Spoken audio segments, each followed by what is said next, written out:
Hoje a gente vai apresentar, hoje a gente não, ele, o Guga vai apresentar Torre de Pisa de cartas. É a primeira vez que a gente apresenta o Seminário de Coisas Legais oficialmente no SIM, então também hoje é novidades, e é a primeira vez que alguém de 2014 apresenta também, então duas novidades. Ok? Vocês estão ouvindo aí? Está saindo? Beleza. Bom, então vou apresentar a Torre de Pisa de cartas, que basicamente é um desafio, assim, digamos, né? A ideia é você fazer uma torre o mais inclinada possível, certo? Fazer a carta da base ser o mais distante possível na horizontal da carta do topo. Então, as regras, não pode usar cola, certo? Senão perde a graça. Só uma carta por nível, então, assim, você está com uma carta que empilhou outra, você não pode empilhar outra do lado dela e fazer isso. Tem que ser sempre uma só por andar, digamos assim. E todas as cartas são idênticas, obviamente. E estamos no mundo ideal, então elas não dobram, elas são retinhas, elas são, enfim, né? Tudo assim. E o objetivo é fazer essa distância ser o maior possível. Então, vocês percebem, se vocês começarem a fazer desse jeito, assim, tentar só inclinar ela assim, rapidinho, ela vai tombar, certo? Então, como que a gente faz essa torre ser maior, ser mais inclinada?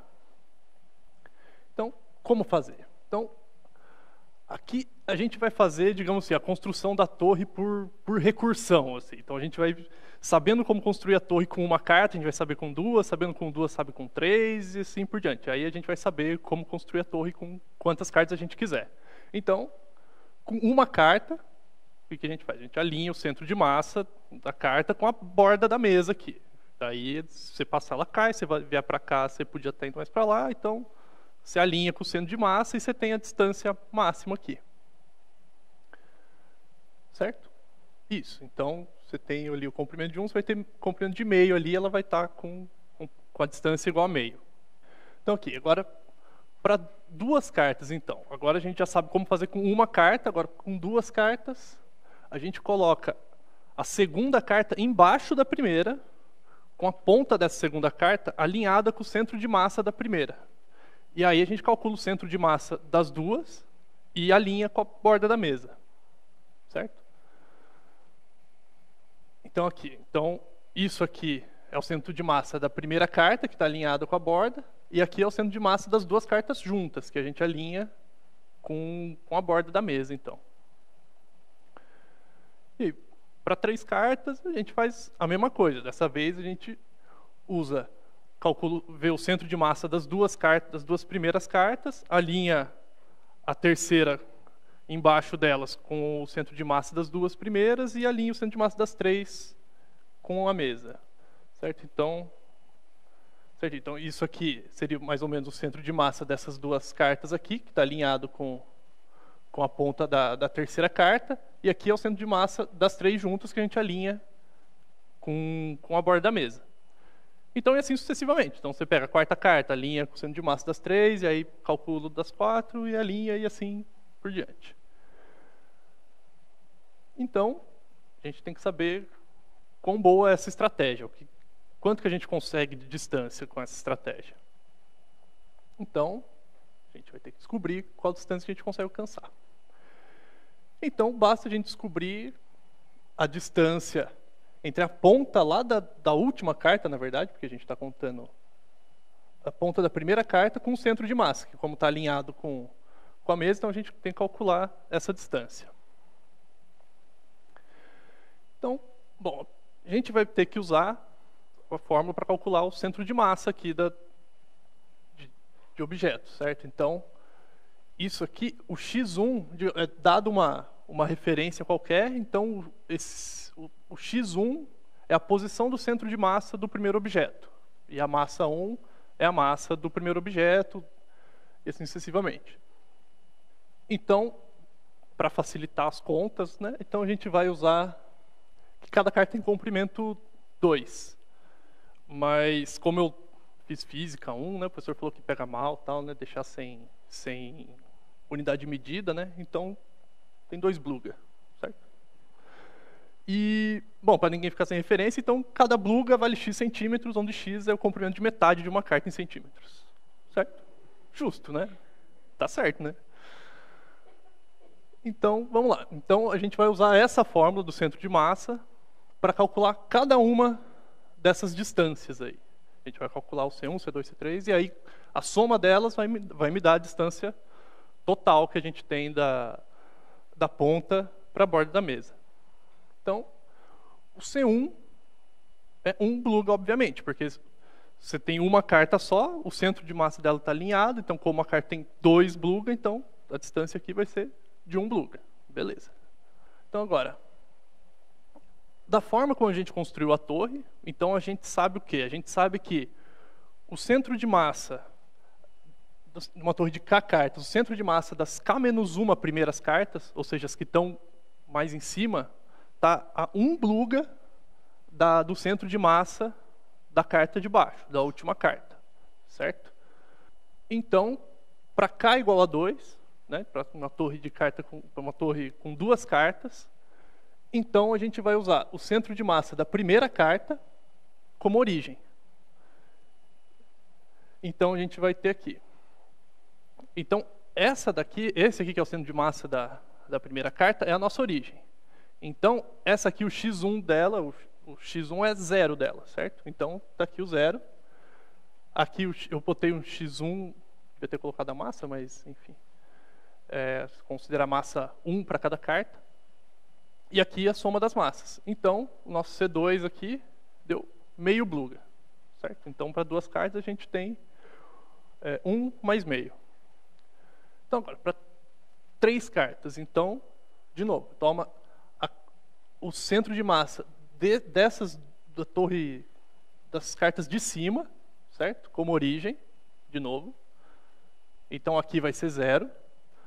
Aqui a gente sabe que a distância é 1, que a gente já falou no começo.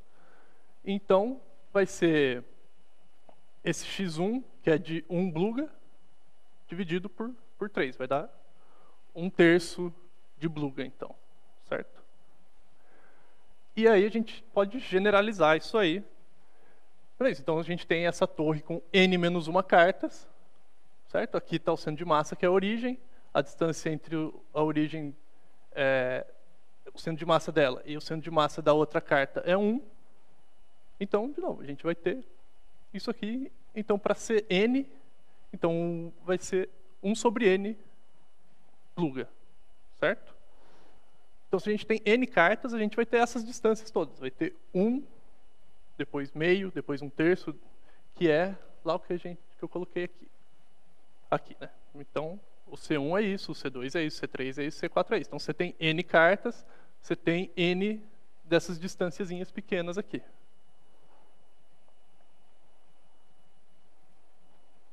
Cadê? Ok.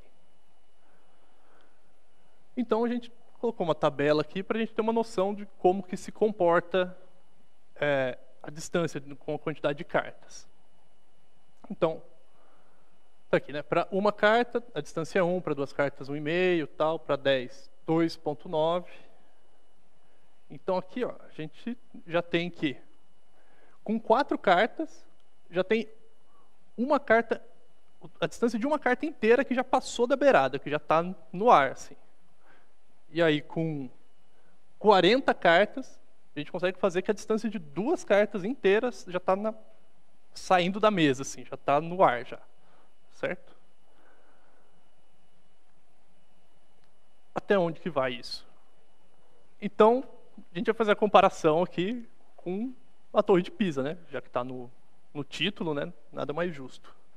Mas a gente tem que ser justo de verdade. Então, a gente vai usar a carta com comprimento de 2 super blugas, certo? Em que cada bluga é igual ao raio da base da Torre de Pisa em metros, certo? E vamos considerar que nossas cartas têm espessura 1. 1 milímetro mesmo. Tranquilo. Então, como a torre tem 56 metros, então a gente tem direito de usar 56.000 cartas. Então aqui eu coloquei um desenho aqui para a gente ter uma noção de como que fica. Então essa daqui é a Torre de Pisa, certo? Aqui é o topo dela. E aqui, lógico que não é reto assim, ela faz uma curva aqui, né? mas a nossa torre consegue chegar com a topo até lá. Então, acho que a nossa pilha de cartas aí se saiu um pouquinho melhor do que a Torre de Pisa. Então, e a distância máxima, que é para descobrir o quão boa é a estratégia que a gente fez de fazer a torre desse jeito. Então, como essa é a distância, a gente tem que saber para onde essa série vai, até onde ela vai, para saber até quanto a gente pode alcançar, certo? Então, para isso a gente vai comparar ela com uma outra série, que aí vai ficar claro. Então, essa daqui é a nossa série, essa daqui é a série que a gente está comparando. Então, nota que essa nossa série é maior do que essa. Todos os termos são maiores ou iguais, certo? Esse aqui é maior do que esse é maior que esse e tal. Então, a nossa série é maior do que a outra. Mas, essa série aqui ela vai sempre somar meio. Então, na verdade, ela não converge, certo? Então, a gente pode fazer essa distância ser tão grande quanto a gente queira, na verdade. A gente pode fazer uma torre que vem daqui até, sei lá, até qualquer cidade, até qualquer lugar, não sei, onde você quiser, até o Bandejão. Bom, então é fácil fazer isso aí. Então, já pode chegar a qualquer distância que a gente queira. Então, vou fazer uma torre que possa, assim, me pular. Assim, como? Tipo, eu fico deitado aqui, coloca a torre de cartas no meu, digamos assim, alinhada com o meu pé, e faz uma torre que consiga chegar a distância até a minha cabeça. Assim, consigo ficar olhando reto aqui e chega na minha cabeça a distância. Então, a minha altura é de 42 Bluga, ou 1,90, se vocês quiserem. E a quantidade de cartas é da ordem de 10 elevado a 18, então. E considerando que elas têm 1 milímetro, a nossa torre teria 10 elevado a 15 metros de altura. Então, não sei se vocês têm noção do que é 10 elevado a 15 metros, né? Eu também tive que procurar, né, Wikipédia, tal, umas coisas que servisse para fazer comparação. Aí eu achei. Então, essa daqui é a nossa torre, certo? Então, esse é o sistema solar. Então, bom, eu acho que ela é meio difícil de fazer essa torre, aí não é tão fácil assim, né? Mas funciona assim, né? Na teoria, pelo menos. Então, essa série aqui que a gente viu é a série harmônica, tá? Então, vou falar um pouquinho só sobre ela. Bom, os termos dela não admitem uma forma compacta, então você não tem uma formulinha que vá te dar o resultado exato dela. Ela tem que ser escrita desse jeito, 1 mais meio, mais 1/3, mais 1/4 e tal. Mas ela pode ser aproximada por isso aqui, em que esse gama é a constante de Euler-Mascheroni, certo? E ainda não se sabe se essa constante é irracional. A única coisa que se sabe é que se for racional, esse número, o denominador dele vai ter mais de 10 elevado a 242 mil dígitos. Então, acho, mas não é certeza, né? Pode ser ainda. Certo? Então, lógico que pelo menos na calculadora da série harmônica que eu vi na internet lá, você botou mais do que, sei lá, 100 mil, você já não consegue, você trava o computador lá, né? Então, a gente usa essa fórmula aí que já dá uma aproximação boa. Então, esse é o que a gente viu da torre com 56 mil cartas, que a distância é 11,51. Para 10 elevado à sexta é 14. Então, você vê como cresce muito devagar essa série, né? 10 elevado à nona, 10 elevado a 12. Então é isso. O primeiro termo na série, né, o HX ali, que é maior do que 100, é o 10 elevado a 43. Então ela é muito devagar mesmo, né?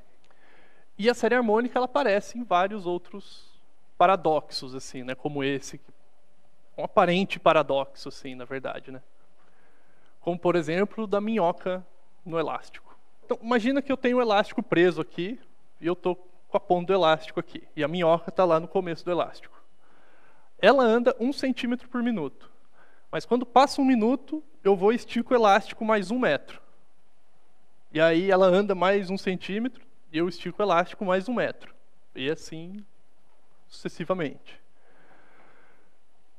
Não sei por que alguém faria isso, mas enfim.